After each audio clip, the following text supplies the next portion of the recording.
Okay बच्चों, आज हम पढ़ने वाले हैं एक बहुत ही महत्वपूर्ण टॉपिक जिस पर आपके कम से कम 2 या 3 सवाल बनते हैं और बहुत ही आसानी से आप उस सवाल को कर पाएंगे। कैसे?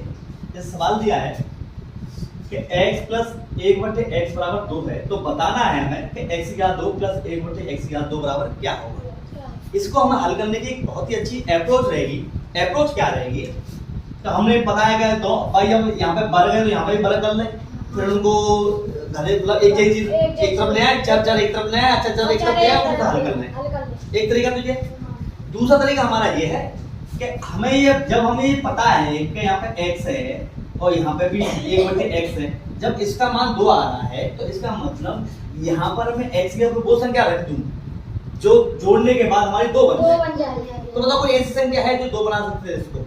तो हम ये जानते हैं, देखो x प्लस 1/x बराबर 2।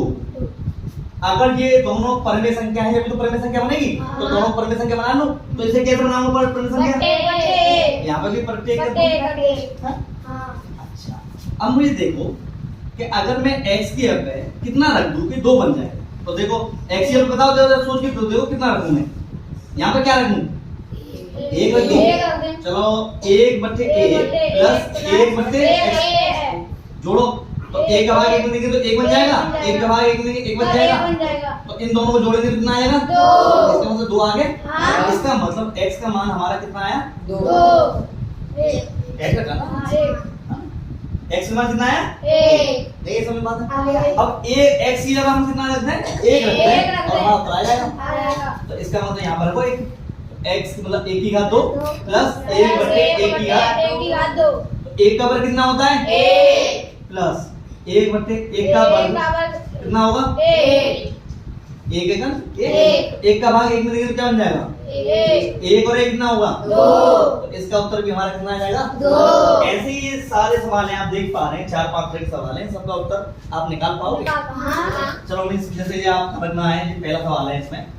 तो ये क्या है? x की घात 2 माइनस 1/x की घात 2। इसका मान क्या होगा? x की घात कितना रखना है हमें? 1। देखो 1 की घात 2 माइनस 1/1 की घात 2, तो 1 एकन 1 और ये 1 आया। 1 में से क्या कितना बचा बच्चों? 0। कितना बचा? 1। क्या बचेगा? 0 बचेगा। 1 का भाई 1 का वर्ग माइनस 1 का वर्ग कितना होता है? 1 माइनस 1 में से क्या कितना? 0। सेम ऐसे ही कर सकते हैं। तो यहाँ पर 1 का क्यूब 1 बचेगा और यहाँ पर भी 1 का भाग 1 में 1 बचेगा। तो 1 और 1 कितना बचेगा यहाँ पे? 2। इसका 2 आ जाएगा। ये यहाँ पे इसका मान हमने अभी निकाला, इसका मान 1 होता है और इसका मान भी 1 होता है। 1 में से क्या कितना बचा? 0 आ जाएगा। अब देखो यहाँ पे 1 माइनस इसका मान क्या आया? 1। तो 1 में से क्या तो 0। इस तरह के आप बहुत सारे सवाल कर सकते हैं। इस तरह से एक सवाल और दे देता है वो चाहे तो x की घात 100 रख देगा। अब इसका उत्तर क्या होगा? अब इसका उत्तर क्या होगा? तो कुछ भी रख दे पावर। तो हम जानते हैं x का मान हमारे यहाँ से क्या निकल के आया था? तो 1 की घात 100 क्या होता है? 1 ही होता है। 1 को गुणा में 100 बार लिखना है, कोई फर्क नहीं पड़ेगा। 1 को ऐसे गुणा करते हुए 100 बार लिखेंगे तो 1 1 ने 1 तो उत्तर क्या आएगा? 1। इस तरह के आप सवाल निकाल लोगे। ठीक है, थैंक यू।